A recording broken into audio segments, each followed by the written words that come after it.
The Picts are one of the factions that came with the Celtic Culture Pack. The theme of the Picts seemed to be skirmish and infantry. We have, for the generals options, we have the Celtic Warlord, extremely cheap, lacking shield wall. All the Picts have guerrilla deployment, same as all the Celtic factions.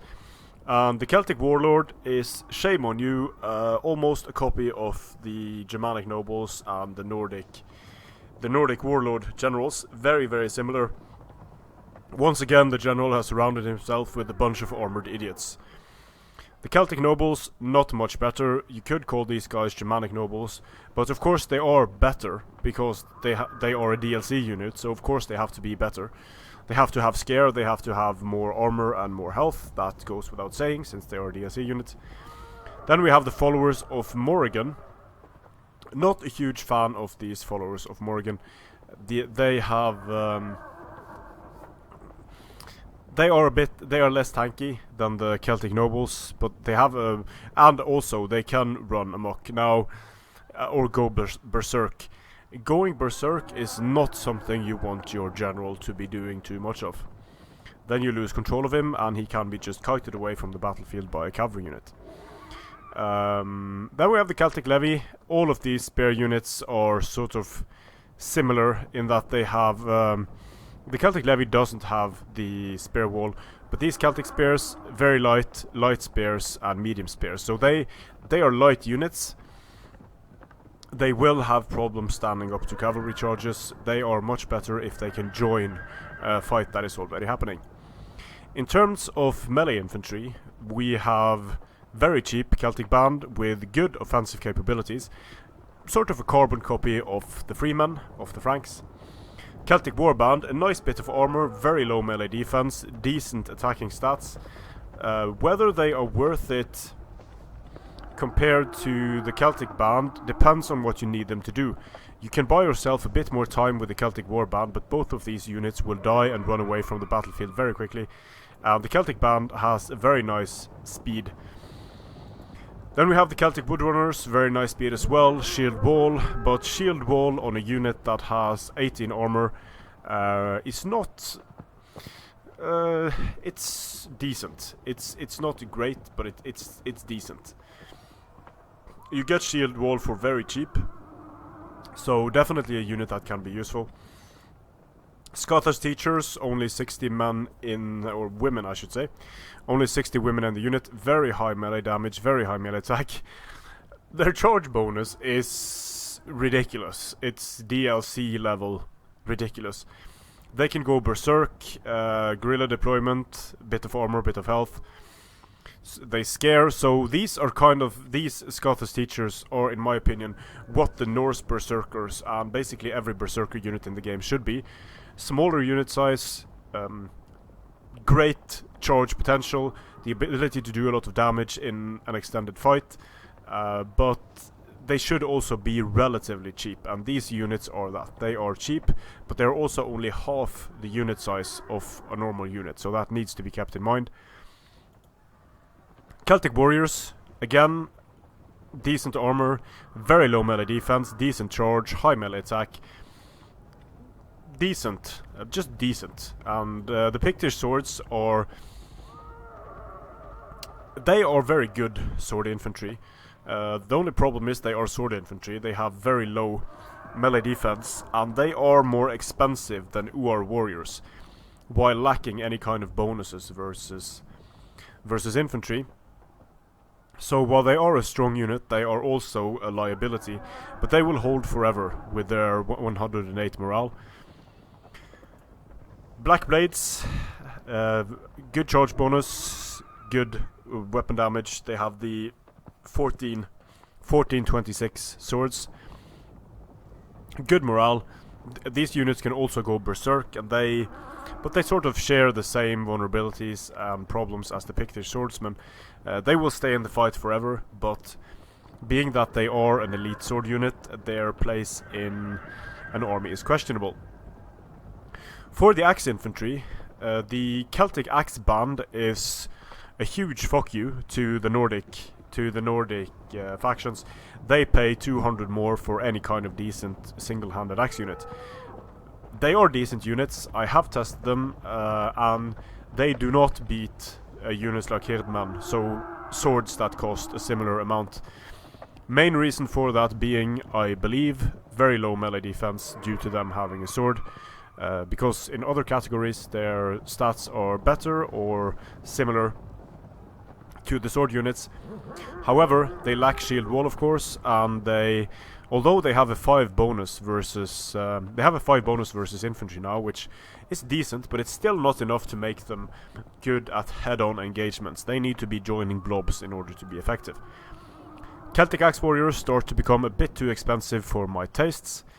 The Pictus Berserkers and the Celtic Berserkers are not great units, a decent amount of morale, a fairly low price, but the issue with these units is that they run... It takes quite a bit of time to get them to run Berserk. They can do it if they join blobs and such, but it's going to be very difficult to make them run Berserk, like on the charge in, get a massive amount of kills, and then go Berserk. They're not really going to be able to do that. Then we have the Pictish Axemen.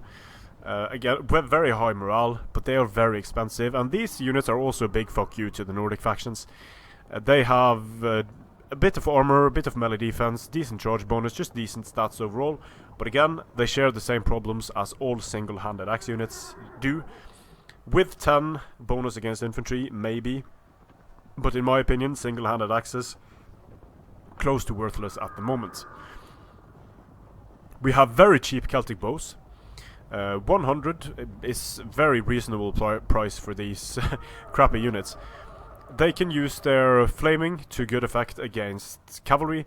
They can use their heavy, and when they use heavy, they are actually going to be at 45 missile damage against infantry, and when they use flaming, they're going to be at 45 damage versus cavalry, which is decent. Then we have the DLC crossbows that cost 200, which is absolutely ridiculous. They have no melee capabilities, but why would they have? They don't have precision, they don't have barrage, but they do have flaming shot and heavy shot. And you can get 4 of these for the price of one elite crossbowman from Rome, or at least you could. So 3 of these for 600, 4 800. So you can get for 1,000. You can get this from the for the Picts. Now they are close range units, so it's not necessarily the easiest unit to make work, but they are super cheap.